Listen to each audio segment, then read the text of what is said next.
Okay, hyperhidrosis. Hydrosis is another word for sweating, and sweating is a normal body function.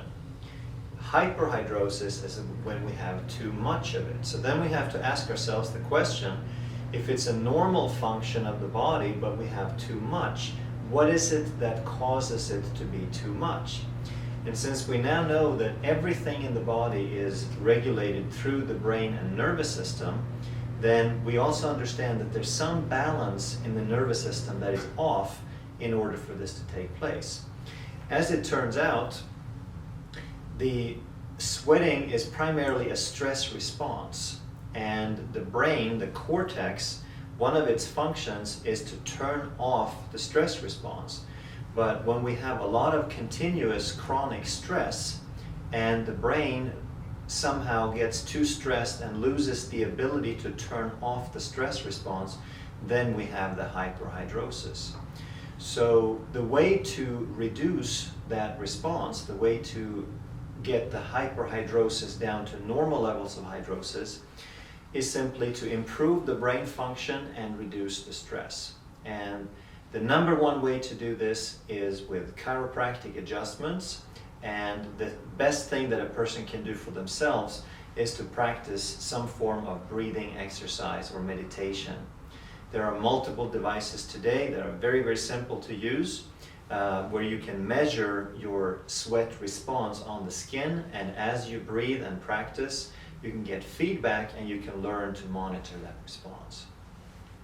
So what about Botox or surgery or just using antiperspirant? Why not just do that? Neither of those are actually addressing any problems. Some of them may allow you to actually reduce the sweating, but we must also understand that the reason that we have too much sweating is that there's something in the body that isn't working. And when our stress response is too high, then that will ultimately cause other imbalances in the body as well. So down the road, a stress response is not a healthy thing, and stress is actually responsible for virtually all our degenerative diseases today. So even if we don't have all of the symptoms of high blood pressure and cardiovascular disease and diabetes, it is one step in that direction. So solving the problem the natural way on the terms of the body, learning to regulate it, we also teach the body how to become healthy at the same time. But how can chiropractic change my sweat response?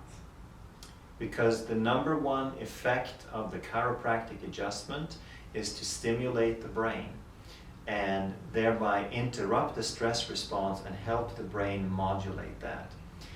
This is a little bit bigger topic, and 20 years ago we didn't know how the adjustment worked, but with the advances in brain science today and some of the research that is starting to come up, we now know that the adjustment is a stimulation of the brain. It's almost like a defibrillation of a pattern that isn't working.